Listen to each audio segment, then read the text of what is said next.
right, today we have Dr. Mallory with us, and we are discussing kind of everything we do in our jobs, how we got to our jobs, what led us here, kind of our whole story on how we became who we are today and why we do what we do. So I hope you enjoy. So diving right into it, what's our story? Why did we get into this profession? How did we get into the medical profession or the healthcare profession? Like, I guess, who wants to go first? Fire away.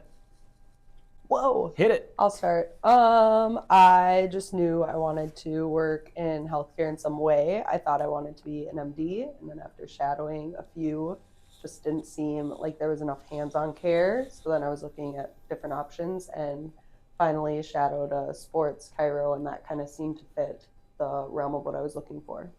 And when you did all that, like when you were looking into MD, shadowing the chiro, like when? Undergrad. Okay. So like just typical undergrad experience going through a biology program. So you weren't like 17 years old, like, No. hey, I want to... No, I was like probably my senior year of undergrad when I realized I'm not going to take the MCAT. Yeah. What are my other options going to be? So I was looking at like PT, chiro, like getting a master's in athletic training at that point. Just maybe I go into that instead, and kind of settled on sports chiro as the goal.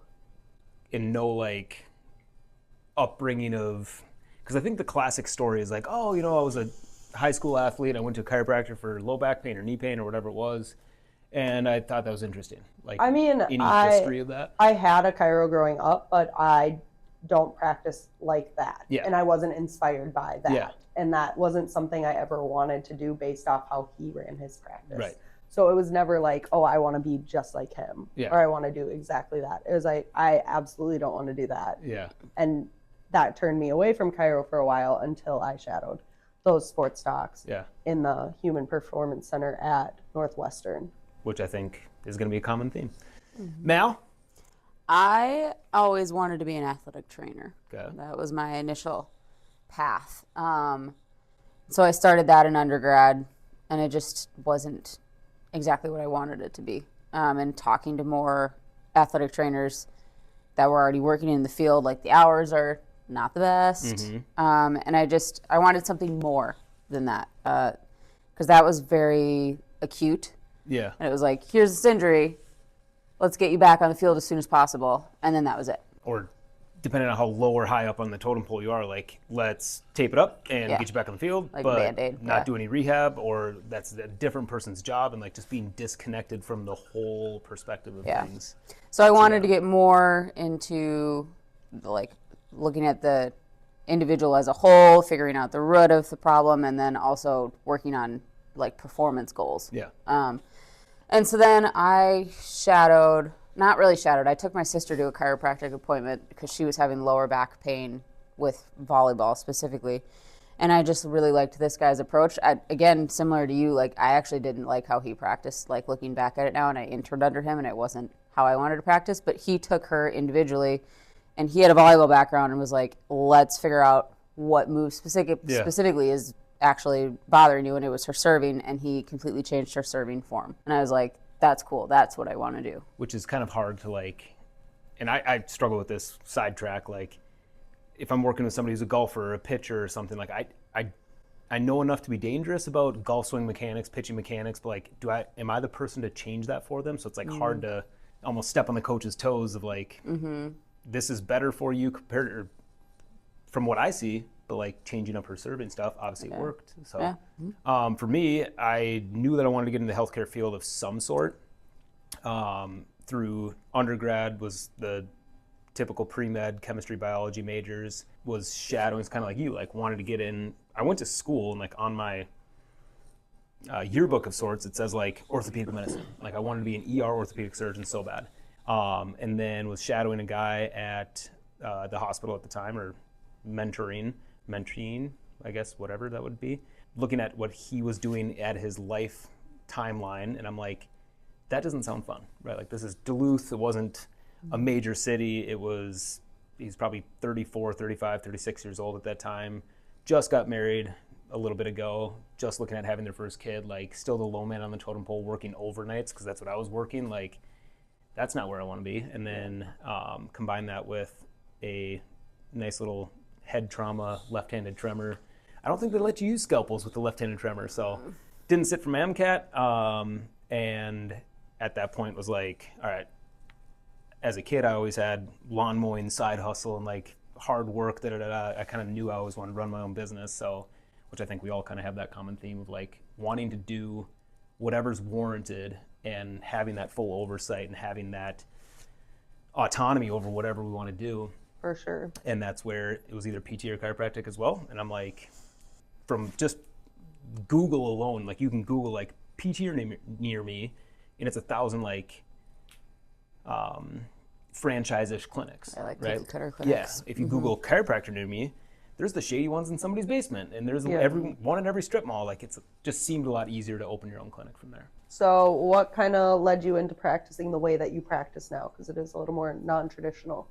Yeah, so I kind of mentioned like not knowing which division of healthcare I wanted to get into. I had a chiropractor as a kid as well. Dr. Zinn's awesome dude. We got along. He helped the whole football team, baseball team, track team, everything. And like, he was a great dude. Absolutely not the way I wanted to practice. And like, did I get better seeing him? I don't know. Maybe, but I know Felt that good when it was happening. it was free for the team players to go, and it was fun and like whatever. So honestly, I don't think it helped much at all. Like, I had still debilitating back pain. I had torn MCLs and LCLs. Like, it wasn't the avenue that I needed to go down. A bunch of injuries. And I did see some PT stuff here and there. And I thought, like, and just being an inquisitive person, like, that made more sense to me. So I knew I wanted to get more into the athletic rehab space. And then through grad school, I think we all had HPC, Human Performance Center, like that similar connection there of just being exposed to that. And that just carried over into how I practice, of treating everything in a tailored approach. Yeah. I mean, what's your answer? Pretty similar. I had injuries and I was seeing my chiro for them. It was all low back stuff, and the adjustments would feel good for a little bit, but it didn't really fix any issues. So I was just constantly having to go back and back and back and back, and nothing was getting better. And in college, I had a really great athletic trainer who gave me some solid rehab that was a little bit more challenging than what my PT was giving me at the time. Bird dogs. Because the PT stuff was really basic as well. So I'm like, well, what's the point of this either? And then my athletic trainer was like, no, like, you should be doing deadlifts. And I was like, well, my ortho told me not to deadlift. And then she's like, but you can. So that was kind of the point where I'm like, okay, how can we get like all of these concepts into one and make them work together and work for each other as kind of a whole? So well, there's some people that might need that boring, mundane stuff, right? Which is great. The prerequisite building steps, but like, Yeah. if you're already still going to practice, still playing hockey, like in that bent over hinge position, like, let's get stronger. Let's deadlift from there. Yeah, And it's we need to be person to person dependent. just a little bit more tailored, which is what I really appreciated. And that's kind of how I went into what I wanted to do as well. Yeah. What about you, Mel? I mean, similar answer to you guys, but I think one of the things that shaped how I practice. But you never saw a chiropractor as a kid. I did. I never saw a chiropractor as a kid.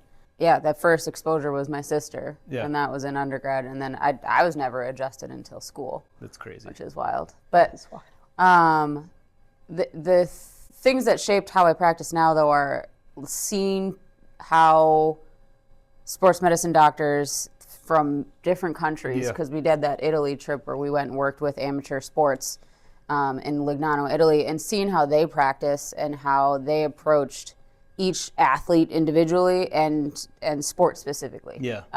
It was, again, tailored to what they were doing on the field, and that's I just kind of carried that over. Even though I didn't get into sports medicine right away, like out of chiropractic school, but I think like still practice that way. I was gonna say, like, even with your non-athlete patients that you saw right away after chiropractic school, like, you still treated them as an athlete, like dissected things and why they were feeling what they were feeling athletically or movement based, and that's where I think we can get into a pickle, not calling out any like state board organizations or anything like that, of saying we are sports chiropractors. Like, technically, you need your CCSP to be called a sports chiropractor. So like a movement-based, rehab-based, athletic-based chiropractor, like whatever you want to call it, we're sports medicine people. Yes. Like, I say sports medicine practitioner. Yeah. And that's totally okay. And that's it. So we kind of brought up the Human Performance Center, our school. We all went to the same school, Northwestern Health Sciences University, longest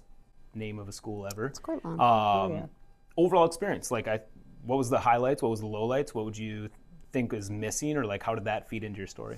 Well, even looking at all the other chiropractic schools too, Northwestern was like the most science-based. There was one more, I think Palmer and Western States, or whatever that one was. Palmer and Western States? No, Western States was more sports medicine based too, but some of the other ones were more philosophy based. Yep. And so I was like, nope, I want science. I want basically med school. Yep. When I got into more of the sports medicine stuff with the Human Performance Center, just doing different electives that were more soft tissue based, more rehab based.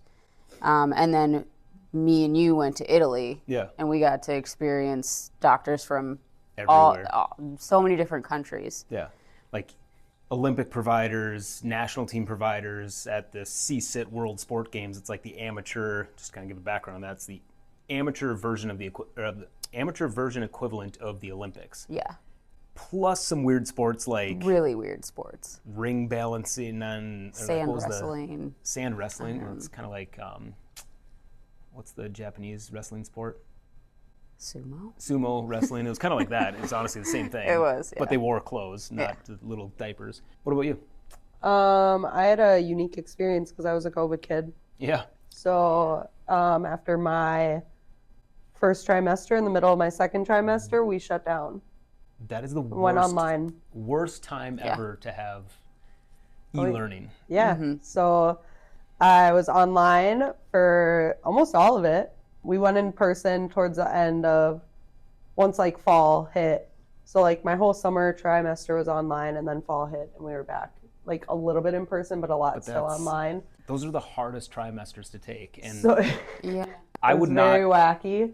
I could not succeed in a e-learning environment. Yeah, so it was a little different. There weren't as many like clubs, there weren't as many opportunities to join into, but I had gotten involved in the Human Performance Center pretty early. So then by the time I was getting to my internships, I knew like kind of what I wanted to do already, and I went into school kind of knowing what I wanted to do. Yep. So then when given the opportunity to be the Human Performance Center intern and like be there for almost all of their team clinics and all of their active care sessions, I took that up. Yeah. So I was just like there the whole time being for my immersed into it, 8th trimester, and that was really awesome. Kind of like the best case scenario for me at that point, because I'd already done a lot of shadowing of more of the high volume clinics Yep. and like seeing what that works out as, and just knew it wasn't my gig, and I wanted to be able to see as much rehab and as much programming similar to how I wanted to treat as I could. I think they do like, so Mallory and I graduated when the HPC wasn't even the HPC. Right. Like, or we started school, I should say, when the HPC wasn't the HPC. Yeah, I don't so we think it was didn't actually even have- called the HPC until after we graduated. No. But like this guy, Tim Stark, who's no longer there, started, I think at the same time, maybe like a year prior to when we got there. So we kind of latched onto that, and Andy Klein, and like went through the whole program there. And it was in the dungeons of the school in the basement, and like Yeah, not the beautiful facilities No. at all. But even then, seeing like how the team sports care, and it's really medical staff at that point. Like I was, Yeah, like it's athletic trainer. it was, Yeah. it was Sideline glorified, not even glorified, like dare I say, bastardized athletic trainer kind of thing. And like I did an internship with the Minnesota Swarm professional lacrosse team, and like it was cool being on the sidelines of sorts. But like if they got injured on the field, they didn't come see me. Like I was there for before and after care tune-up kind of thing. Yeah. And it was more the standard high volume adjustment. Like it was stay in your lane. You can only adjust, don't even mention exercise, don't even mention taping or anything else. And it was kind of frustrating at that point, but still a cool thing. But seeing the, like what the HPC is now and getting hands-on experience and exposure to a multidisciplinary clinic, because they have massage therapists, acupuncturists, et cetera, and the full scale from like assessment, treatment, training, Yep. programming, and like really continuing that. Yeah. I was lucky enough too, actually, my last clinical internship, I went out to Seattle That's right, yeah. and it was at a sports medicine clinic. Yep. And so I got to see exactly how I wanted to practice. Yeah. Because that they rarely just adjusted someone. Yep. And sometimes in a lot of cases they wouldn't adjust someone. It was all rehab. It was all soft tissue work. It was all functional movement stuff. So I was really lucky to get to experience that, because all my internships before that were just high volume Yeah. Adjusting. But I treatment think- packages. I think that's important to like, my favorite internships were places that I knew going into it. Like I purposely signed up for places that I knew I wouldn't practice like. For example, one of the clinics down the street, Tim Fargo, shout out Tim Fargo if you ever watch this somehow. Like I love that guy. He and I butted heads so much. I disagreed with darn near everything clinically and philosophy and everything that he said, but I did that on purpose that I knew exactly what I was confirming my negative bias towards it, right? Yeah. Like I wanted to know for sure that that wasn't what I thought was the best case scenario for who I wanted to treat. Does he still get people better? Absolutely. You wouldn't be in business Yeah. for that many years. I've said that many times before. Like, there's no way he'd be in business if he didn't get people better. Right. But confirming that bias of like, yep, I want to make sure that's not what I want to do, and taking like the business systems from that was kind of important. Yeah, business systems, and then also like the high volume adjusting that Yeah. we did You as get students. lots of Like practice. that's how you practice. And Yep. it's like Yeah. that's how I honed in those skills. Do I still use them? Yeah, but do I use them as much as I did then? No. I was just stubborn and cranky. What do you mean? COVID made me mad, so I was like, I'm gonna do this the way I want to do You're kind of it. a notoriously mad I person. stayed away from Your high- toxic trait is that you high think you can volume win. clinic. You can win Survivor and think I can. stay away from everything you don't I like. think I can. It's funny. Not just speaking to like how we practice, but kind of again the story of how we became who we became and why we treat how we treat and all that. It is our story, right? Is there any courses or certifications that you guys have taken that have completely changed your outlook on care or the healthcare system as a whole or anything like that? Or on the flip side, ones that you've taken that you're like, that was a waste of money and it's overplayed? Both. Yeah. Speak freely. This is a safe space. I mean, I have a bunch of certifications. You can probably look at my bio on our website Yeah. and see like, whoa, she's done a lot, which is cool. But I mean, I don't think any of them really changed the way I practice or really have made a big enough impact that it's like, whoa, this is the way to do it, the only way to do it. So Leading question, do you think your NASM personal trainer certification is different than that though? yeah, I don't lump that in. So like my Like you're saying, personal trainer doesn't, like I'm talking about like these certifications you get as a chiropractor. Yeah. So like Factor Yep. or ART or one of those like big names. None of those really change the way that I look at things, but like, yes, the certified personal trainer, me being a certified personal trainer doesn't change the way I look at things, but being in a gym, coaching group fitness changes the way I look at things. But if I just had my CPT, that would not affect the Yeah. way I look at movement or my care. because like from an outsider's perspective of watching you treat and train and work with your patients, like I think the NSM background or the personal trainer background, like that actually does dictate a lot more than you think of how you train, For especially sure. in view the movements. But I don't think it's the certification. I No. think it's me being in a gym actively. Yeah. What about you? Yeah, the certifications, they help build the toolbox to, like, you're going to pull from all of those different learning experiences and kind of formulate your own formula Yeah. for how you treat people. So yeah, there was definitely some that were worthless and I Yeah. don't use them at all. I don't need to name names on them, but Name names. activator. Do it.